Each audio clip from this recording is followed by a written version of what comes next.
Sure thing, thanks, I said.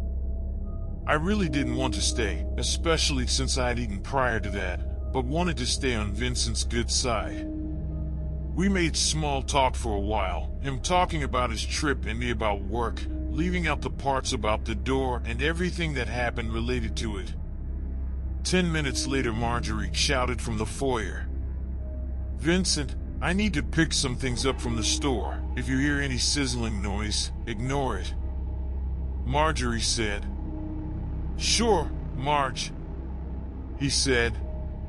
A moment later, Marjorie left the apartment, leaving me alone with Vincent. "Everything okay in your apartment, by the way?" he asked casually. This worked perfectly for me to initiate the topic. Yeah. Everything is fine. I was just wondering about a few things." "Yeah, like what?" Vincent leaned back. "Do you know anyone who lived in this building by the name of Michelle?" I asked hesitantly and locked my eyes with his. He stared at me for a moment before shaking his head, with a confused look on his face. "Can't say I do. Like I said, don't talk to other tenants much."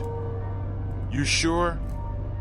"The lady on my floor, Dolores, said she saw you talking to one of the previous tenants." I bluffed, hoping it would work. Vincent looked uncomfortable, but tried hiding it. He thought for a moment and then snapped his fingers. "You know what," he said, "you're right, I did talk to one tenant. But I didn't know she lived in your room. Dolores said you guys got to know each other well, like exchanged names, things like that." I refused to back down. "Well, I don't remember," he said angrily. "What's it to you, Nathan?" "I know you lied to me, Vincent. About knowing the other tenants. About Susan." "What are you talking about?" "You told me Susan moved out. Dolores told me she lived in room 304 and disappeared shortly after." "What's going on, Vincent?" He shrugged and said, "Look, Dolores is an old woman. A little delusional, too. Susan simply moved out and is currently in university." I nodded, staring at the coffee table. A moment later, I said, "The other tenants could get suspicious." Vincent's eye widened. "What did you just say?" "That's what you told Marjorie." I looked at him. "You were sitting at the kitchen table. You were both pale and tired. You assured her you'd have everyone keep the secret." "What secret, Vincent?" Vincent stared at me for a long moment and then leaned on his knees, shifting his gaze to the coffee table. He exhaled deeply and nodded. "We moved here right after the place was built. We bought this apartment and wanted to leave it for Susan after we were gone, but she insisted she had her own place for renting in the meantime until left for college. So we indulged and rented 304 for her. We never met the landlord. The real estate agency handled everything and we never asked any questions. Everything seemed fine at first, but not long after that, Susan simply disappeared. Her apartment was left unlocked and she was gone. No signs of forced entry, no signs of struggle, just gone." By this point, tears were beginning to well up in Vincent's eyes. He continued, "The apartment was closed down for a short time while the investigation lasted, but after they found no evidence inside, the landlord started renting the place again. I still hope and pray that she will one day come home to us, unharmed. Having no conclusion like this is far worse than knowing you have to bury your own child." He looked at me with red eyes. "So yeah, that was the secret. I didn't want people to talk and to ask me and Marjorie about it, constantly reminding us of our loss, all right? We can't leave this place, but we want to forget. Vincent, I'm so sorry. I suddenly felt stupid and bad. It's all right. You didn't know. And it is a mysterious situation, being in an apartment with a locked storage and a landlord who you never met. About that door. Has it always been locked? Always. Never opened since we arrived. Are you absolutely sure? I know what you're implying, Nathan. But a door is just that. A door. Susan complained about sounds coming from the storage, so I had it checked out by professionals. Mice, right? I sarcastically asked. Yeah. Mice. Nothing else. Susan was kidnapped by someone, and that's a fact. She didn't disappear because of something locked behind a door. The front door opened and Marjorie stumbled inside with a grocery bag. Nathan, I think you'll love what I'm making, she said enthusiastically. Vincent stood up and said, I'm afraid Nate can't stay, Marge. Has some work to do, coding or something. Right, Nate? He looked at me. Yeah. Maybe next time. I said, hesitantly. Oh, that's too bad. I'm making my famous stew. Can't you stay a little longer? Marjorie said, I'll be sure to try it next time, ma'am. I smiled. Thank you for having me, though. You stop by again, son. Vincent smiled and I could tell he meant what he said. I returned to my apartment, replaying the entire conversation in my mind for a while. I couldn't imagine what Vincent was going through. I pushed the thoughts out of my head and decided I had to mentally prepare for my journey in the storage room tonight. 3:19 a.m. came faster than usually, and as always, the door opened. I lazily got up from my chair and ventured inside, through the corridor and into the dilapidated apartment room. Martin was there, as always. He bowed his head down, but I simply ran past him. I couldn't afford to waste any time. I was ready to rush through the first floor towards the stairs, when I heard a loud ding to my right. I jerked my head towards the sound and saw one of those old-style elevators with metallic bars which could slide to the side. It was open and the lights inside, which contrasted the rest of the rundown building, were beckoning me. I hesitated for a moment, but then decided that wherever the elevator was going was probably my desired destination. Besides, if the apartment wanted to kill me, there were plenty of other ways it could have done so by now. I entered the elevator and observed the buttons.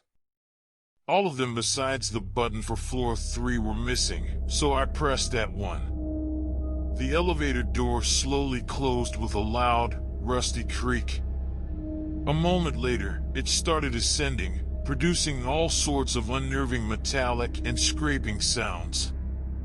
I thought the elevator would stop at any moment, or worse, start dropping, but before I could process that thought properly, it came to a stop and the door opened with another loud ding. In front of me was a very dark hallway, the elevator light and my torch barely illuminating anything. The floor looked like a metallic platform and not a regular one. I could see between the tiny bars of the floor, but my flashlight only revealed more darkness. I took a careful step forward, testing to see how stable it was. When I was sure it wouldn't collapse under my weight, I went forward, making sure to walk slowly and carefully. On both sides of the hall were sturdy, rusted doors with numbers on them. This was definitely my floor. The metal resounded under every step I took, and I was afraid that if anyone was nearby, they'd hear me from a mile away. After a grueling minute of going forward through the dark, I started to see something in the distance. A faint light emanating from the left wall ahead. I hurried up as it became apparent that the light was coming from one of the rooms, from room 304. I felt an irresistible urge to rush inside the room, and as I felt myself walking towards it without my own control, I completely gave into that feeling and just went on. Everything would be alright. All I had to do was just reach the room.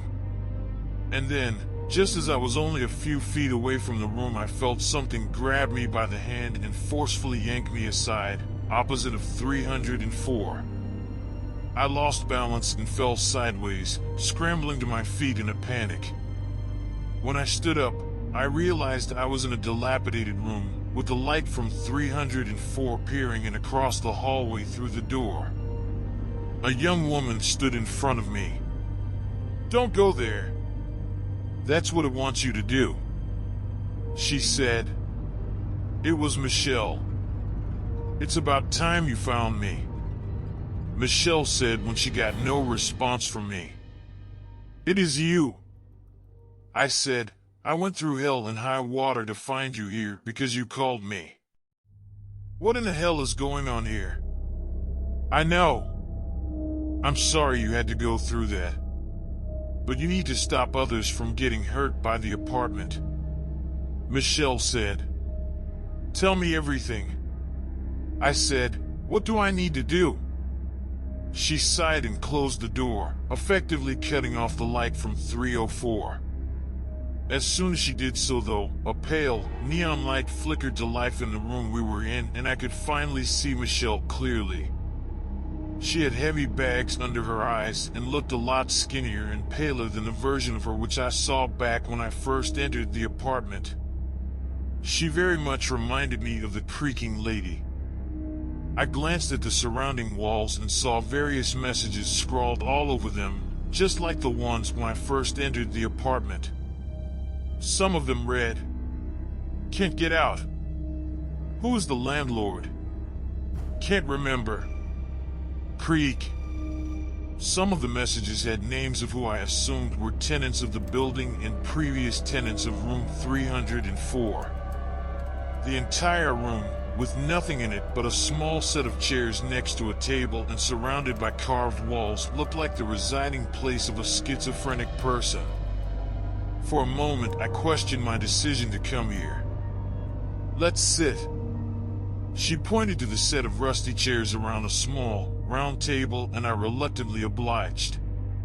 She stared me down for a good 10 seconds or so with her tired eyes, before saying, "If you're here, then you're in danger as well.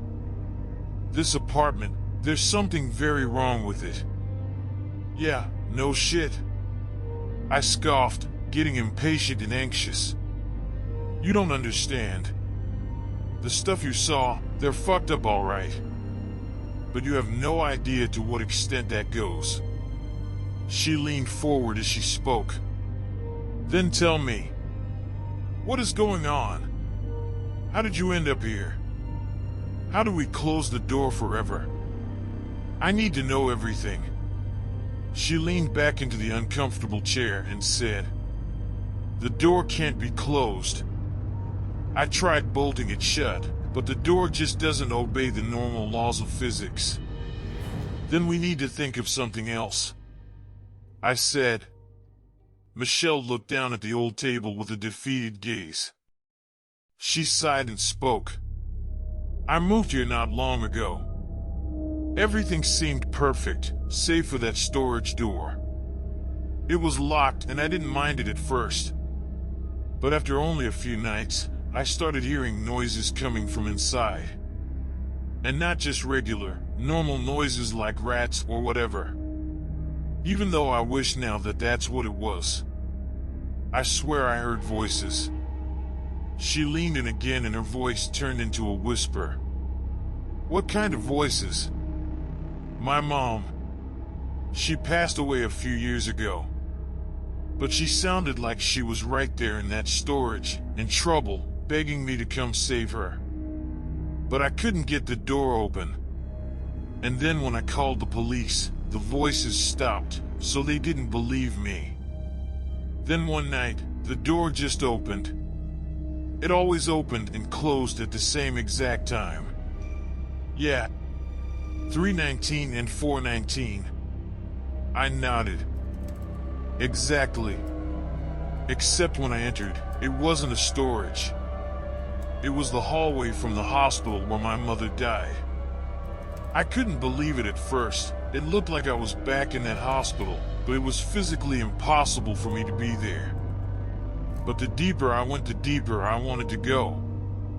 I had to find out if my mother was there. The hospital hall stretched for much longer than it should have, and then when I finally reached the end, I felt myself entering this world. I was strangely drawn to the room where my mother was hospitalized, which happened to be on the 4th floor. So I followed my instinct and went there. Except when I got there, it wasn't the patient's room. It was room 304, with the door wide open and my mother calling me from inside. So I rushed inside and then realized it was a trap. The apartment, it wanted me to get to room 304 so that it could trap me here like an animal. Once you get inside room 304 from this side, you're trapped here forever. Trapped? Is that why you've been here this whole time? I asked, hanging on every word Michelle said. What does the apartment want? And what the hell is it exactly? Michelle shook her head. I don't know what it is. Whatever it is, its only purpose is to trap people here and then feed off of their life, until all that's left of them is an empty husk. I've been stuck in here for months and I know I'll never make it out. There's gotta be a way to release you from here. She shook her head again. No. I tried everything, believe me. Even my sister tried to save me, since I informed her of everything before going in. But when she came, she didn't make it out of the limbo between our world and this one before 419 before the doors closed.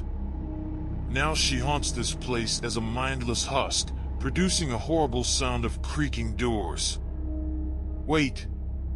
It all started coming together. The creaking lady is your sister?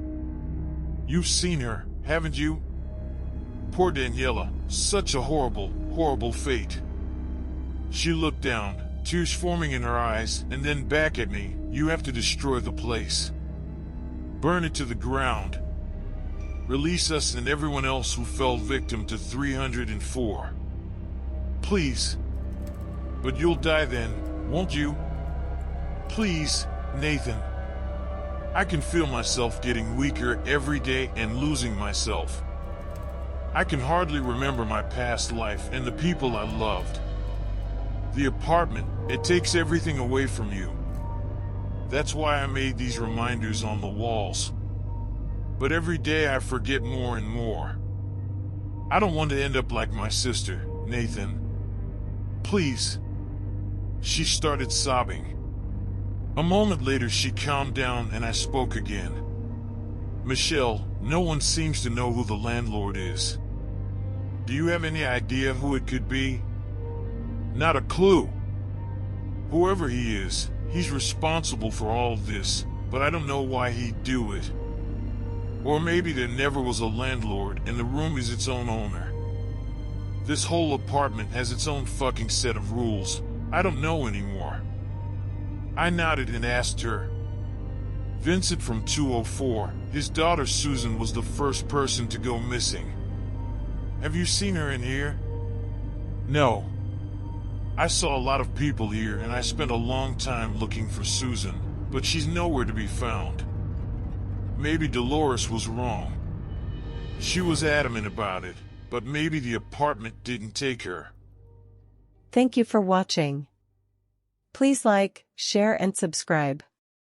The end of this story is next to come.